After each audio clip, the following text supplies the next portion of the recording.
Hello students, आज हम लोग डिस्कस कर रहे हैं अपनी next unit states of matter. ठीक है ना, स्टेट्स ऑफ मैटर जो हमारी नेक्स्ट यूनिट है इसको हम लोग आज स्टार्ट कर रहे हैं। सबसे पहले तो हमें ये समझना है कि मैटर होता क्या है। मैटर क्या है ये आप सभी को पता है।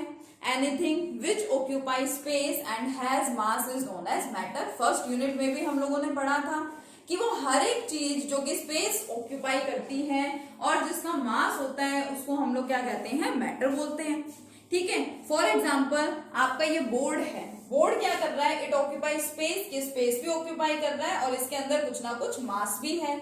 ये मार्कर है, क्या है, ये कुछ ना कुछ स्पेस भी ऑक्यूपाई करेगा और इसका कुछ मास भी होता है, तो आप इसको क्या बोलते हैं, मैटर बोलते हैं। मैटर की जनरली 3 मेन बेसिक स्टेट्स है जिसको हम लोग डिस्कस करते हैं। 3 स्टेट्स ऑफ मैटर के बारे में हम लोगों को पता है, जो आप लोग 9th क्लास से पढ़ते आ रहे हैं। The 3 main states of matter are solid, liquid and gas. ये आपको अच्छे से पता है।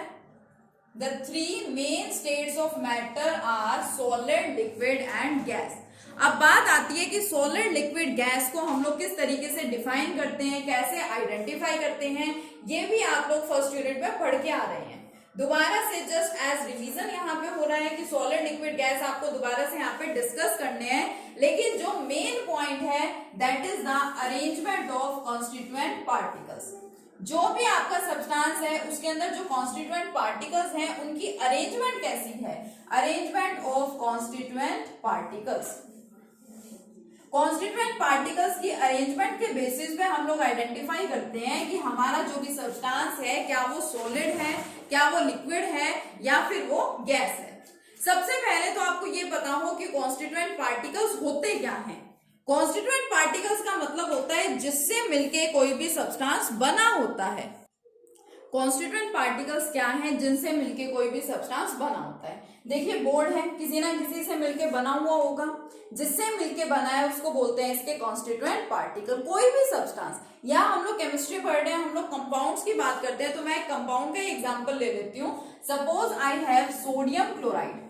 तो सोडियम क्लोराइड किससे मिलके बना होता है बच्चों, sodium ion and chloride ion. So we can say that sodium ion and chloride ions are the constituent particles of sodium chloride. Constituent particles का मतलब जिन पार्टिकल से मिलके कोई भी सब्सटेंस बना होता है। अब ऐसा फिक्स नहीं है कि वो आयंस ही हो सकते हैं, वो कुछ भी हो सकते हैं। The constituent particles may be atoms, ions और मोलिक्यूल्स। चाहे वो एटम्स हो, चाहे वो आयंस हो, चाहे वो मोलिक्यूल्स हो, कलेक्टिवली इनको क्या बोला जाता है, कॉन्स्टिट्यूएंट पार्टिकल्स ही बोला जाता है।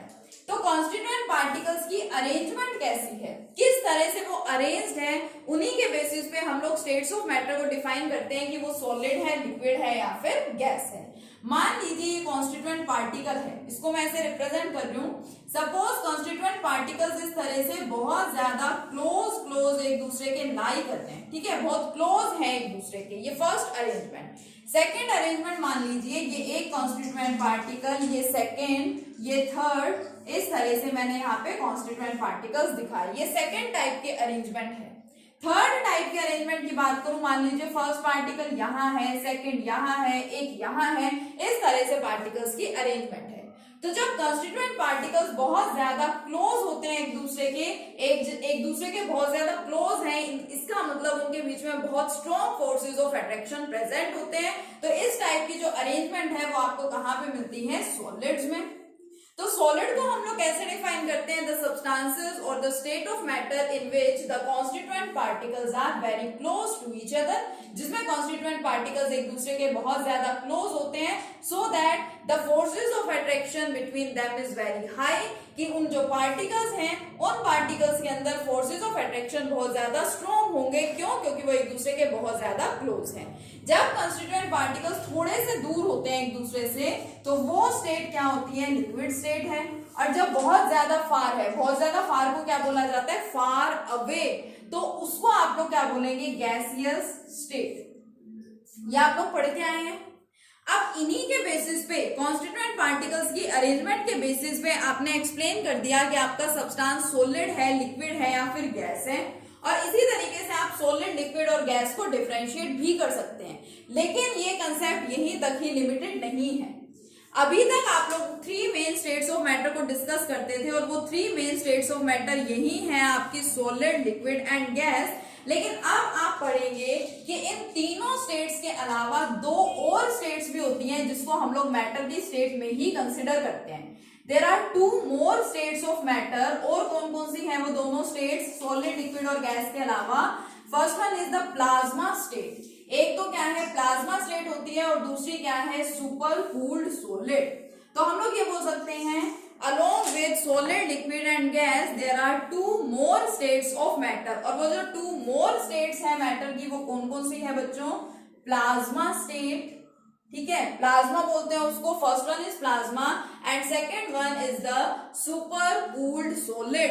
तो हमें सबसे पहले यहाँ पे समझना है कि प्लाज्मा और सुपर कूल्ड सॉलिड होते क्या हैं।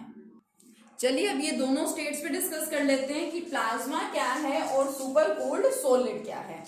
देखिए एक छोटा सा एग्जांपल आपको बताऊंगी। सपोज मेरे पास क्या है, ये एक छोटा सा सब्सटेंस है। मान लीजिए ये एक छोटा सा पार्टिकल है, मार्कर की जो कैप है ये छोटा सा पार्टिकल है। सपोज मैं इतने ही छोटे छोटे पार्टिकल्स को, मतलब इसी साइज के बहुत सारे पार्टिकल्स को अगर मैं कंबाइन करा दूं, एक दूसरे के साथ अटैच करा दूं, तो मुझे एक बहुत बड़े साइज का कोई पार्टिकल मिल सकता है। सिंपल सी बात है कि मान लीजिए मेरे पास एक पार्टिकल है, इतना छोटा सा पार्टिकल है। ऐसे ही लार्ज नंबर ऑफ पार्टिकल्स को अगर मैं कंबाइन करा दूं, कि ये देखो मैं बहुत सारे पार्टिकल्स को मैंने यहाँ पे क्या कर दिया, कंबाइन करा दिया, तो इनके कॉम्बिनेशन से एक्चुअल में होता क्या है, एक बहुत बड़ा सारा पार्टिकल मुझे मिल जाएगा। And this substance actually is known as the super cooled solid. इसी सब्सटेंस को हम लोग क्या बोलते हैं, सुपर कूल्ड सॉलिड बोलते हैं। It is the state of matter. ये भी मैटर की ही एक स्टेट है, लेकिन इसमें क्या होता है, large number of small particles. बहुत सारे पार्टिकल्स हैं। पार्टिकल्स का देखो साइज छोटा है लेकिन नंबर लार्ज है। बहुत सारे पार्टिकल्स होंगे स्मॉल साइज के, इकट्ठा कर रखा है उनको, ठीक है, एक दूसरे के साथ उनको कंबाइन करा रखा है, अटैच करा रखा है, और एक बड़े साइज का उन्होंने पार्टिकल बना दिया। ये जो सब्सटेंस उन्होंने बनाया है, this substance is known as the super cooled solid. इसी को हम लोग क्या बोलते हैं, सुपर कूल्ड सॉलिड बोलते हैं। अब रही बात प्लाज्मा की, तो प्लाज्मा होता क्या है? प्लाज्मा स्टेट के अंदर क्या होगा कि अगर आप मान लीजिए कहीं पे एक्सेसिव हीटिंग करवाते हैं किसी भी सब्सटेंस की, एक्सेसिव हीटिंग का मतलब बहुत ज्यादा एक्सेस अमाउंट में आप उस सब्सटेंस को क्या करा रहे हैं, हीट करा रहे हैं। और जनरली वो सब्सटेंस भी आपके पास कौन सा होता है, गैसियस सब्सटेंस है। अगर आप लोग किसी गैसियस सब्सटेंस की एक्सेसिव हीटिंग करा देते हैं, बहुत ज्यादा लार्ज अमाउंट में आप अगर उसकी हीटिंग कराते हैं, then the formation of negatively and positively charged ions takes place। जब हम लोग क्या करा रहे हैं, इस पॉइंट को अच्छे से समझने की कोशिश करना। जब हमारे पास में कोई गैसियस सब्सटेंस है और उस गैसियस सब्सटेंस की हम लोग एक्सेसिव हीटिंग करा रहे हैं, बहुत ज्यादा हाई हम उसको हीट प्रोवाइड कर रहे हैं, हाई टेम्परेचर हमने प्रोवाइड कर रखा है, तो एक्चुअल में उस सब्सटेंस के अंदर किसकी फॉर्मेशन हो रही है, positively and negatively charge particles बोल सकते हैं या आयंस बोल सकते हैं। नेगेटिवली चार्ज पार्टिकल्स को सिंपली ये भी बोल देते हैं कि electrons and positively charge ions की फॉर्मेशन होती है, ठीक है। The formation of electrons and positively charge ions और positively charge particles takes place. तो इस स्टेट को बोला जाता है प्लाज्मा स्टेट, ठीक है। सन के अंदर ये आपको देखने को मिलेगी प्लाज्मा स्टेट जो है, ठीक है। तो ये क्या हो जाती है, स्टेट्स ऑफ मैटर है। अब देखो, क्या कभी आपने ऐसा देखा है कि आपके पास कोई सब्सटेंस है, वही सेम सब्सटेंस सॉलिड फॉर्म में भी है, वही सेम सब्सटेंस लिक्विड फॉर्म में भी है, और वही सेम सब्सटेंस गैसियस फॉर्म में भी है। अब आपको ये तो पता है, मान लीजिए मैं बात करूं वाटर की, तो आप कह देंगे कि यस वाटर लिक्विड फॉर्म में भी एग्जिस्ट करता है, वाटर सॉलिड फॉर्म में भी एग्जिस्ट करता है एज आइस, एंड वो गैसियस फॉर्म में भी एग्जिस्ट करता है अगर हम लोग वाटर के वेपर्स बनवा देते हैं तो। लेकिन क्या ऐसा होता है कि आपने ऐसा ऑब्जर्व किया है कि सपोज आपके पास आइस क्यूब है, we have an ice cube, एक आइस क्यूब है हमारे पास, इसको आप इसको ऑब्जर्व कीजिए। देखिए इसकी धीरे धीरे मेल्टिंग होती है। मान लीजिए इस आइस की क्या हो रही है, मेल्टिंग हो रही है, तो यहीं पे आपको साथ में थोड़ा सा वाटर भी दिखाई देगा। लेकिन क्या इसी आइस क्यूब के साथ एंड वाटर के साथ क्या आपको वेपर्स कभी भी दिखाई देते हैं? नहीं दिखाई देते।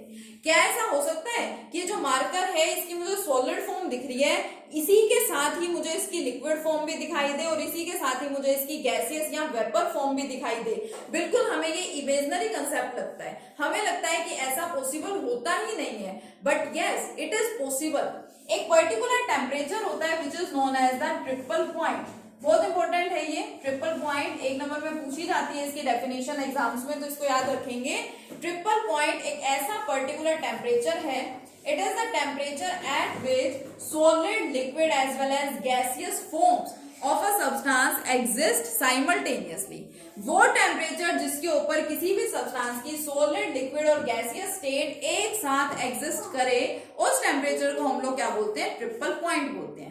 सुनने में बड़ा अजीब सा लगता है कि ऐसा भी पॉसिबल होता है क्या, बड़ा इमेजिनरी सा लगता है कि क्या सच्ची में ऐसा पॉसिबल होता है, but yes it is possible. हर एक सब्सटेंस के लिए एक पर्टिकुलर टेम्परेचर की वैल्यू है जिसके ऊपर वो सब्सटेंस सॉलिड, लिक्विड और गैस तीनों फॉर्म्स के अंदर एक साथ एग्जिस्ट करता है। लेकिन एक पॉइंट साथ में ये भी याद रखें, सिर्फ अकेला टेम्परेचर ही यहाँ पे रिस्पॉन्सिबल नहीं होता, टेम्परेचर के साथ हमेशा प्रेशर भी इन्वॉल्व होता है, प्रेशर की कंडीशन भी इन्वॉल्व होती है। तो आप यहाँ पे देखेंगे हर सब्सटेंसेस के लिए अलग अलग वैल्यूज गिवन है ट्रिपल पॉइंट की, हमें वो वैल्यूज याद नहीं करनी होती, बट यस वाटर का केस क्या है, कौन सा ऐसा टेम्परेचर है, कौन सी ऐसी प्रेशर की वैल्यू है जिसके ऊपर वाटर की आपको ये तीनों फॉर्म्स देखने को मिलेंगी, वो याद रखना बहुत जरूरी है। अगर हमारे पास टेम्परेचर है 0.01 डिग्री सेल्सियस, इतना टेम्परेचर एंड 4.58 mm अगर प्रेशर है, तो it is the triple point for water. इस कंडीशन के ऊपर आपको वाटर के सॉलिड, लिक्विड और गैसियस फॉर्म्स एक साथ दिखाई देगी। तो ट्रिपल पॉइंट को अच्छे से ध्यान रखेंगे। ट्रिपल पॉइंट क्या है? It is the temperature at which the solid, liquid and gaseous form of a substance exist simultaneously. Simultaneously word का यूज करना बहुत जरूरी है, मतलब कि एक साथ तीनों फॉर्म्स वहां पे क्या कर रही हैं? एग्जिस्ट कर रही हैं, तो उसे हम लोग क्या बोलेंगे? ट्रिपल पॉइंट बोलेंगे। अब आपको तीन स्टेट्स ऑफ मैटर तो ऑलरेडी पता ही थी, सॉलिड, लिक्विड, गैस। किस तरह से इनको डिफरेंशिएट किया जाता है? On the basis of arrangement of their constituent particles. उसके अलावा जो दो और स्टेट्स हैं, plasma state and supercooled solid, इसको आपने देखा कि ये स्टेट्स क्या होती हैं। और एक इंपॉर्टेंट पॉइंट यहाँ पे ट्रिपल पॉइंट आप लोगों ने समझा कि ट्रिपल पॉइंट क्या है? It is the temperature at which the solid, liquid and gaseous form of a substance exist simultaneously. एक साथ किसी सब्सटेंस की जब ये तीनों फॉर्म्स एग्जिस्ट करेंगी तो उस टेम्परेचर को हम लोग क्या बोलेंगे? ट्रिपल पॉइंट बोलेंगे। वाटर के लिए ट्रिपल पॉइंट क्या गिवन है? 0.01 degree Celsius and along with this temperature pressure is 4.58 mm। इतना प्रेशर वहां पे होना चाहिए। अब सॉलिड, लिक्विड एंड गैस की प्रॉपर्टीज तो आप लोग काफी टाइम से डिस्कस कर रहे हैं, ठीक है। यहाँ पे भी फर्स्ट यूनिट में हम लोगों ने डिस्कस किया था, 9th क्लास से आप लोग इस कंसेप्ट को डिस्कस कर रहे हैं। तो आपका एक छोटा सा वर्क है कि कॉन्स्टिट्यूएंट पार्टिकल्स के अरेंजमेंट्स के बेसिस पे आप लोग सॉलिड, लिक्विड एंड गैस को किस तरह से डिफरेंशिएट करेंगे, ये आपको डिफरेंसेस खुद से मेंशन करने हैं। सभी स्टूडेंट्स इसके कम से कम 5 डिफरेंसेस नोट डाउन करेंगे, अपनी नोटबुक में लिखेंगे अच्छे से, अपनी फेयर नोटबुक में सॉलिड, लिक्विड एंड गैस के बीच में 5 डिफरेंसेस, ठीक है। सभी बच्चे लिखेंगे। अगर ये भी लिखने में किसी को प्रॉब्लम हो तो आप मुझे बता दीजिएगा, ठीक है। But it is your work, ये आपका वर्क है, आपको ये करना है, ठीक है। डिफरेंसेस आपको खुद से इसमें मेंशन करने हैं सॉलिड, लिक्विड और गैस में। नेक्स्ट टॉपिक देखिए, बड़ा सिंपल सा टॉपिक है और एक्चुअल में इंपॉर्टेंट टॉपिक है इस यूनिट का जो स्टार्ट हो रहा है, दैट इज इंटरमोलिक्यूलर फोर्सेस। चलिए देखते हैं इंटरमोलिक्यूलर फोर्सेस क्या होते हैं। देखिए next topic is intermolecular forces. हम लोगों ने हाइड्रोजन बॉन्डिंग की 2 टाइप्स पढ़ी थी, जिसमें से एक थी इंटरमोलिक्यूलर हाइड्रोजन बॉन्डिंग। उसको हम लोग कैसे डिफाइन करते थे कि 2 मॉलिक्यूल्स के बीच में जो हाइड्रोजन बॉन्ड्स बन रहे हैं उसको हम लोग क्या बोलते हैं? इंटरमोलिक्यूलर हाइड्रोजन बॉन्ड बोलते हैं, ठीक है। सिमिलरली यहाँ पे क्या है? इंटरमोलिक्यूलर फोर्सेज या इंटरमोलिक्यूलर फोर्सेज ऑफ अट्रैक्शन बोल देते हैं। इंटरमोलिक्यूलर का मतलब वही है 2 मॉलिक्यूल्स के बीच में। अब 2 मॉलिक्यूल्स के बीच में जो फोर्सेस ऑफ अट्रैक्शन होते हैं उसको क्या बोला जाता है? Intermolecular forces. फॉर एग्जांपल हम लोगों ने पढ़ा Na positive and Cl negative दोनों एक दूसरे के साथ कंबाइन हो जाते हैं for the formation of sodium chloride. Sodium chloride की फॉर्मेशन कर लेते हैं कंबाइन होके। क्यों? क्योंकि सोडियम आयन और क्लोराइड आयन में क्या हुआ था? अट्रैक्शन हुआ था। इनके बीच में जो फोर्सेस ऑफ अट्रैक्शन एग्जिस्ट करते हैं उनको हम लोग क्या बोलते हैं? इंटरमोलिकुलर, मतलब नाम है उसका electrostatic forces of attraction, but actual में वो है क्या? इंटरमोलिकुलर फोर्सेस ही उनको बोला जाता है। तो Na positive and Cl negative के अंदर कोई फोर्सेस ऑफ अट्रैक्शन हुआ, इंटरमोलिकुलर फोर्सेस उसको जनरली बोल देते हैं, जिसकी वजह से इन दोनों का कॉम्बिनेशन हो गया for the formation of sodium chloride. Sodium chloride की यहाँ पे क्या हो गई? फॉर्मेशन हो गई। अब जो इंटरमोलिकुलर फोर्सेस हैं, अभी तक तो हम लास्ट यूनिट के अंदर सिर्फ 2-3 टाइप के फोर्सेस की हम लोगों ने बात की, जैसे आयनिक बॉन्ड्स में इलेक्ट्रोस्टैटिक फोर्सेस ऑफ अट्रैक्शन पढ़े, कोवेलेंट बॉन्ड्स में जनरली हम लोग कोवेलेंट फोर्सेस बोल देते हैं, हाइड्रोजन बॉन्डिंग की हम लोगों ने बात की है। यहाँ पे हमें काफी टाइप के इंटरमोलिकुलर फोर्सेस ऑफ अट्रैक्शन को डिस्कस करना है। कौन कौन से है वो इंटरमोलिकुलर फोर्सेस? देखिए, फर्स्ट वन, सबसे पहले आप लोग डिस्कस करेंगे अबाउट डायपोल फोर्सेस। अगर आपको डायपोल का मतलब पता है तो डायपोल फोर्सेस को समझने में कोई भी प्रॉब्लम नहीं है। डायपोल का मतलब polar and non polar molecules हम लोगों ने पढ़े थे, polar and non polar compounds हम लोगों ने पढ़ा था, डायपोल मूवमेंट हम लोगों ने पढ़ी थी, तो उससे आपको ध्यान होगा कि डायपोल का मतलब क्या है। ठीक है, खैर हम लोग इसको डिस्कस करेंगे, बट फिर भी अभी मैं आपको फिलहाल नेम्स बता रही हूँ उन फोर्सेस के, कौन कौन से इंटरमोलिकुलर फोर्सेस होते हैं। First dipole forces, second ion dipole forces, dipole forces है, आयन डायपोल फोर्सेस है। Next one dipole induced dipole forces. Next force कौन से है आपके? Dipole induced dipole forces. Fourth one ion induced dipole forces, इनके names अच्छे से ध्यान रखेंगे। फिफ्थ वन डिस्पर्जन फोर्सेस, और आपको याद हो तो मैंने 4th यूनिट में आपको कहा था कि जो हाइड्रोजन बॉन्डिंग हम लोग यहाँ पे डिस्कस कर रहे हैं वही हाइड्रोजन बॉन्डिंग हमें 5th यूनिट में भी पढ़नी है। तो एक्चुअल में जो आपका 6th टाइप का इंटरमोलिकुलर फोर्स है दैट इज हाइड्रोजन बॉन्डिंग। क्या है वो? हाइड्रोजन बॉन्डिंग ही है। तो ये 6 डिफरेंट टाइप ऑफ फोर्सेस हैं जिनको हम लोगों को डिस्कस करना है। आपको इसमें से डायपोल का मतलब पता होना चाहिए, डायपोल क्या होते हैं। आयन का मतलब आपको पता हो, इंड्यूस करना मतलब इंडक्शन का मतलब आपको पता हो। ठीक है, अगर ये मीनिंग आपको पता है तो ये 4 फोर्सेस तो आप बहुत इजीली कर पाएंगे।